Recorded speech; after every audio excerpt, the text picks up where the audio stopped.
Timing শক্তি বৃদ্ধি করার জন্য 10টি গুরুত্বপূর্ণ এক্সারসাইজ নিয়ে হাজির হয়েছি। এ ব্যায়াম পেলভিক মাসেলের শক্তি বৃদ্ধি করে এবং পুরুষের টাইমিং শক্তি বাড়ে। এজন্য আমি এই ব্যায়ামগুলো বাছাই করে নিয়ে এসেছি, যে ব্যায়ামগুলো সব থেকে বেশি কাজ, সব থেকে বেশি উপকার। তো আমি ধারাবাহিকভাবে ব্যায়ামগুলো দেখিয়ে দিচ্ছি। সর্বপ্রথম যে ব্যায়ামটি, সেই ব্যায়ামটি করার জন্য এভাবে থেকে এক পা উপরের দিকে এভাবে টান দিতে হবে, দিয়ে এভাবে আপ ডাউন করতে হবে। এভাবে হচ্ছে 20 সেকেন্ড করতে হবে। এভাবে 20 সেকেন্ড করে পা বদল করতে হবে। বদল করে আবার বাম পা উপরের দিকে দিয়ে এভাবে আপ ডাউন করতে হবে। যতটা উপরের দিকে টান দেওয়া যাবে ততটা এই ব্যায়ামে বেশি উপকার আসবে। এটার পরে দ্বিতীয় নম্বর ব্যায়াম ছিল, আমি পুরো 30-40 সেকেন্ড এই ব্যায়ামটি দেখাবো না, তাহলে ভিডিও অনেক বড় হয়ে যাবে। দ্বিতীয় নম্বর যে ব্যায়াম, সেই ব্যায়ামটি করার জন্য ঠিক এভাবে পুশ আপ সিস্টেম এভাবে থেকে আমি যেভাবে সেভাবেই করতে হবে। জাস্ট কোমরটুকু শুধু উপরের দিকে উঠবে এবং ডাউন করতে হবে, এতটুকুই।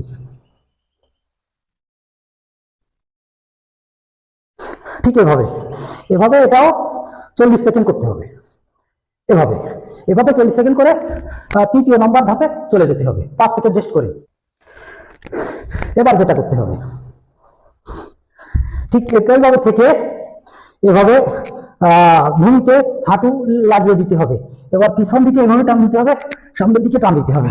এই ব্যায়ামটি খুব গুরুত্বপূর্ণ ব্যায়াম, এই ব্যায়ামে বেশি উপকার। তবে এই পেলভিক মাসেল শক্তিশালী করার জন্য পিছন দিকে কোমরকে বেশি টান দিতে হবে। এভাবে পিছন দিকে, এই পিছনে যতটা টেনে করা যায়,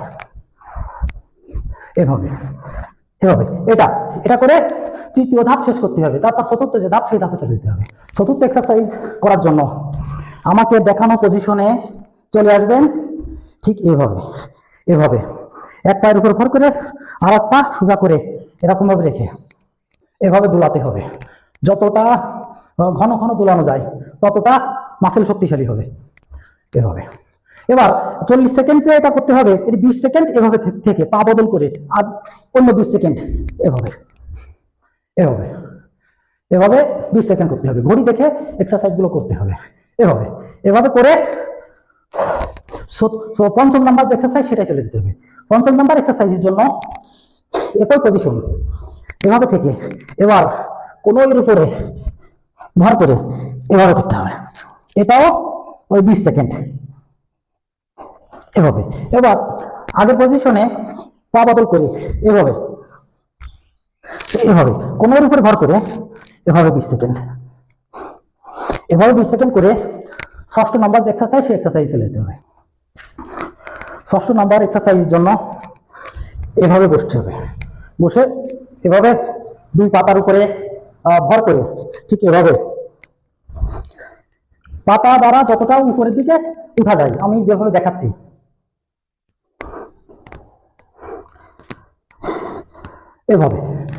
এটা শেষ করে 40 সেকেন্ড এটা করে সপ্তম নাম্বার যে এক্সারসাইজ, সেটাই চলে যেতে হবে। ষষ্ঠ নাম্বার এক্সারসাইজের জন্য ঠিক এই পজিশনে থেকে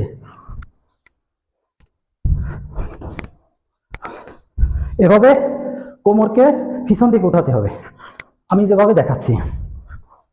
আর আমি যে ব্যায়ামগুলো দেখাচ্ছি, এই ব্যায়ামগুলো সবগুলো ব্যায়ামই খুবই কার্যকারী ব্যায়াম।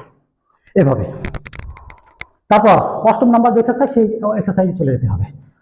অষ্টম নাম্বার এক্সারসাইজ করার জন্য এই ব্যায়ামগুলো ঘুম থেকে উঠে নিজেদের বেড বিছানায় এগুলো ব্যায়াম সেরে নেওয়া যাবে।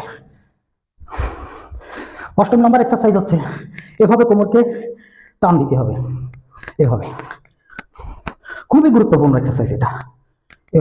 তবে এই এক্সারসাইজটাই ভালো উপকারিতা পাওয়ার জন্য কোমরকে যতটা উপরের দিকে টানবে, এটাই পেলভিক মাসেলও শক্তিশালী হয়। আবার যাদের কোমর ব্যথা আছে, তাদের কোমর ব্যথাও ভালো হয়। এক্সারসাইজটার অনেক প্রকার গুণাগুণ। ঠিক এবার নবম নাম্বার এক্সারসাইজে চলে যাব। নবম নাম্বার এক্সারসাইজ করার জন্য একই নিয়মে শুতে হবে। একই নিয়মে শুয়ে কোমরকে এই টেনে রেখে দু হাঁটু এই দুদিকে যতটা প্রশস্ত করা যায়, এভাবে 40 সেকেন্ড করতে হবে।